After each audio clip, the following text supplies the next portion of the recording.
NASA has a plan to build a base on the Moon before sending people to Mars. This way, the journey to Mars will be shorter. SpaceX founder Elon Musk wants to lead the race to Mars. European and Russian space agencies also talk about sending humans to Mars. But once people land on Mars, the question is how they will survive because, unlike Earth, Mars doesn't have oxygen.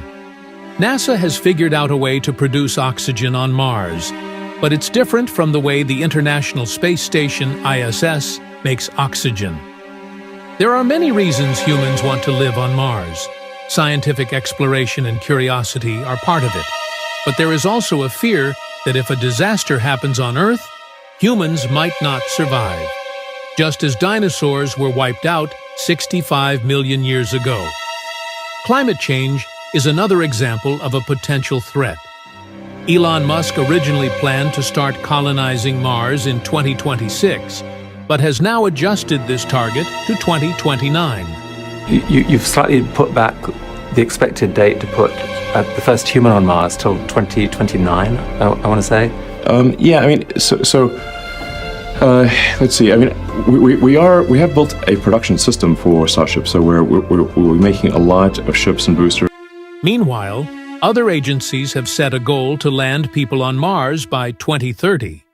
But the real question is not who will reach Mars first, but how humans will survive there. Mars shares some properties with Earth. For example, a day on Mars is only 39 minutes longer than a day on Earth. Mars also has different seasons, ice caps at the poles, and a thin atmosphere. However, the major problem is the lack of oxygen for humans to breathe. So, how will we produce enough oxygen to sustain a colony on Mars? One approach could be inspired by the ISS, which has been operating for 25 years in the harsh environment of space. The ISS provides oxygen and fresh water for the astronauts on board. It uses two systems: the Water Reclamation System, WRS, and the Oxygen Generation System, OGS.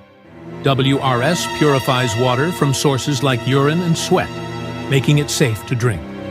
The OGS then takes a small amount of water and splits it into oxygen and hydrogen through a process called electrolysis. The oxygen is used for breathing, while the hydrogen, which is highly flammable, is combined with carbon dioxide to produce more water and methane gas. Methane, though valuable on Earth, is released into space from the ISS because oxygen required to burn methane is too precious to use. The ISS, however, relies on regular resupply missions to Earth for water and oxygen, as even the efficient systems experience some losses.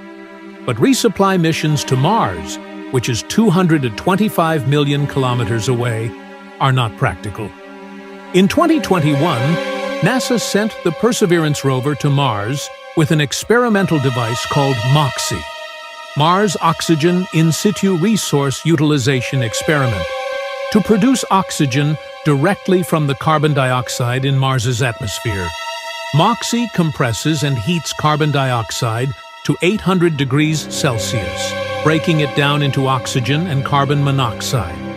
This process requires a lot of energy, so MOXIE is only run occasionally. So far, it has produced 122 grams of oxygen, enough for one person to breathe for 35 hours. Scaling up MOXIE to produce more oxygen for a full colony would require a much larger device and a dedicated power plant.